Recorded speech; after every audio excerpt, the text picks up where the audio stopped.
उपमुख्यमंत्री अजित पवार यांनी पहाटेपासून पुण्यामध्ये पाहणी दौरा सुरू केलाय।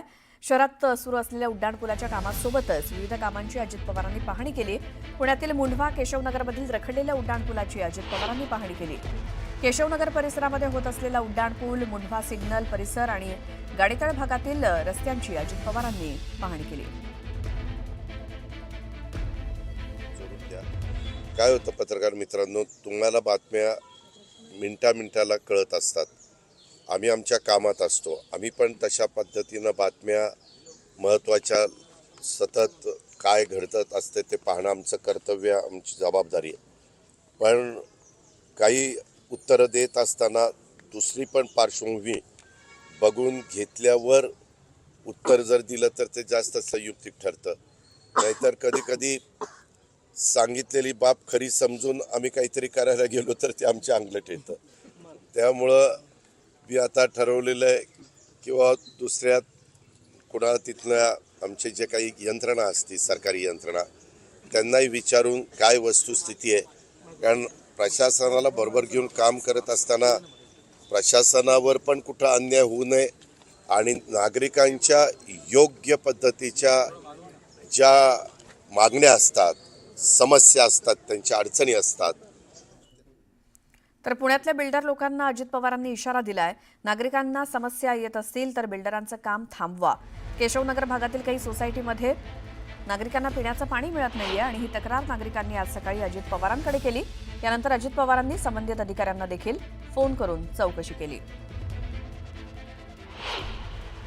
मला अधिकार आहे, जर नागरिकांना अशा पद्धतीनं बिल्डरांचं त्यांचं काम जर थांबलं ते स्टॉपवर तसं करा ना।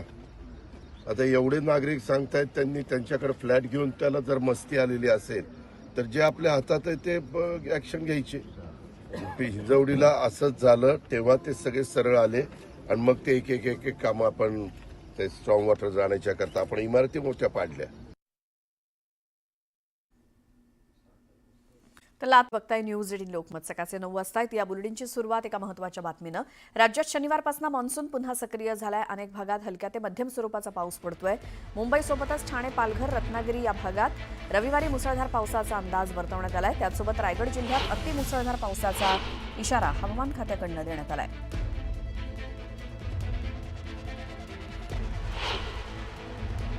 अनंत चतुर्दशीनंतर मुंबईत पावसाने काहीशी उसंत घेतली होती, परंतु शनिवारी मुंबईत पावसाने काही ठिकाणी जोरदार हजेरी लावलेली होती। त्याच अनुषंगाने आज रविवारी आणि सोमवारी मुंबईत काही ठिकाणी जोरदार पाऊस पडेल असं हवामान खात्याकडून सांगण्यात आलंय। तर रायगड आणि रत्नागिरीमध्ये सोमवारी ऑरेंज अलर्ट देखील जारी करण्यात आलेला आहे। पावसाने उसंत घेतली असं वाटत असताना शनिवारी मात्र दहिसर, बोरिवली या भागामध्ये तास ते दीड तास इतका पाऊस पडलेला होता। तर बोरिवली अग्निशमन दल केंद्र येथे अवघ्या दीड तासात 68.2 मिलीमीटर इतक्या पावसाची नोंद झालेली आहे। तर प्रबोधनकार ठाकरे नाट्यसंकुलात येथे 34.8 मिलीमीटर पावसाची नोंद झाली आहे। खरं तर राज्यभरात उत्तर महाराष्ट्र, दक्षिण मध्य महाराष्ट्र, मराठवाडा आणि विदर्भातील बहुतांश जिल्ह्यांमध्ये रविवारी आणि सोमवारी मेघगर्जनेसह पावसाची शक्यता देखील वर्तवण्यात आलेली आहे। राज्यात बहुतांश ठिकाणी हलक्या ते मध्यम स्वरूपाचा पाऊस असेल तर मेघगर्जनेसह पाऊस पडण्याचा अंदाज देखील हवामान खात्याकडून वर्तवण्यात आलेला आहे। खरं तर गणेशोत्सवाच्या काळामध्ये जोरदार पाऊस मुंबईत देखील कोसळला होता, तसंच राज्यभरात देखील जोरदार पावसाने हजेरी लावलेली होती। परंतु अनंत चतुर्दशीनंतर पावसाने काहीशी उसंत घेतलेली असतानाच आजचा दिवस रविवारी आणि सोमवारी देखील मुंबईत काही ठिकाणी जोरदार पाऊस पडेल असा अंदाज हवामान खात्याकडून व्यक्त करण्यात आलाय। व्हिडिओ जर्नलिस्ट सचिन कुबडेसह स्नेहा जाधव, न्यूज 18 लोकमत, मुंबई। तर लातूर शहर आणि परिसराला देखील रात्री मुसळधार पावसानं झोडपून काढलं। शहरातल्या सखल भागात पाणीच पाणी झालं। अनेक लोकांच्या घरात मोठ्या प्रमाणात पाणी साचलेलं पाणी शिरलं। त्यामुळे लोकांचं मोठ्या प्रमाणात नुकसान झालंय। याबाबत महानगरपालिकेला तिथल्या व्यापाऱ्यांनी वारंवार तक्रार करून देखील याची दखल घेतली नाही। त्यामुळे पाणी साचल्याचं व्यापारी म्हणतात।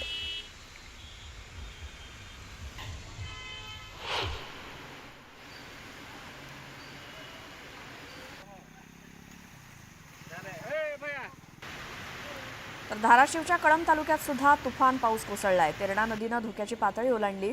तेरणा नदीवरील पूल पाण्यात बुडला। त्यामुळे लातूर बार्शी रस्ता वाहतुकीसाठी बंद झाला.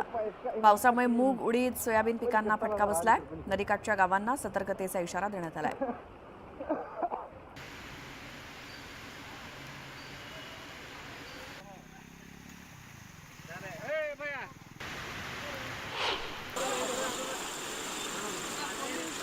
अक्कलकोट तालुक्यात सुद्धा जोरदार पाऊस सुरू आहे. अशातच पाण्याच्या प्रवाहात वाहून जाणारा युवक थोडक्यात बचावला. अक्कलकोट तालुक्यातील बनसगोळ गावातील केरसाळमध्ये ही धक्कादायक घटना समोर आली आहे. अक्कलकोट तालुक्यात झालेल्या पावसामुळे वाहत असलेल्या पाण्यात युवक स्वतःचे प्राण वाचवतानाचा व्हिडिओ समोर आलाय. गावातील युवकांनी तत्परता दाखवल्यामुळे या युवकाचा जीव वाचला.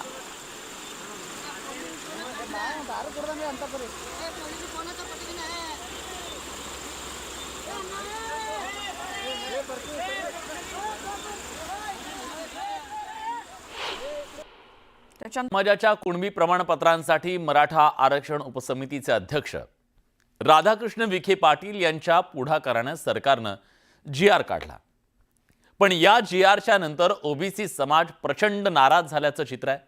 अशातच जरांगे पाटलांच्या आंदोलनात मध्यस्थी करणारे विखे पाटील आता ओबीसींसह मराठा नेत्यांच्या सुद्धा टार्गेटवर आले. जरांगेंसाठी GR, मंत्री विखेंवर प्रहार. विखे पाटील, अरे लाज वाटली पाहिजे तुला. 5वी पिढी तुझी राजकारणात आहे, 5वी पिढी. GR विरोधकांच्या निशाण्यावरती विखे.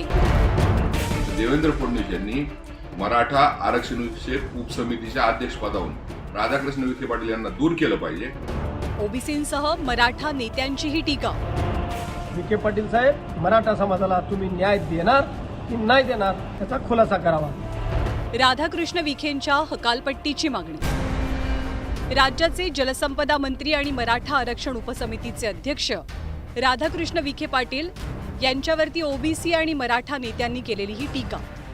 मनोज जरांगे पाटील यांच्या ओबीसी आरक्षणाच्या मागणीनंतर सरकारच्या वतीनं कुणबी प्रमाणपत्रांसाठी GR निघाला. हा GR काढण्यात आणि जरांगेंच्या आंदोलनात मध्यस्थी करण्यात राधाकृष्ण विखे पाटलांचा पुढाकार पाहायला मिळाला.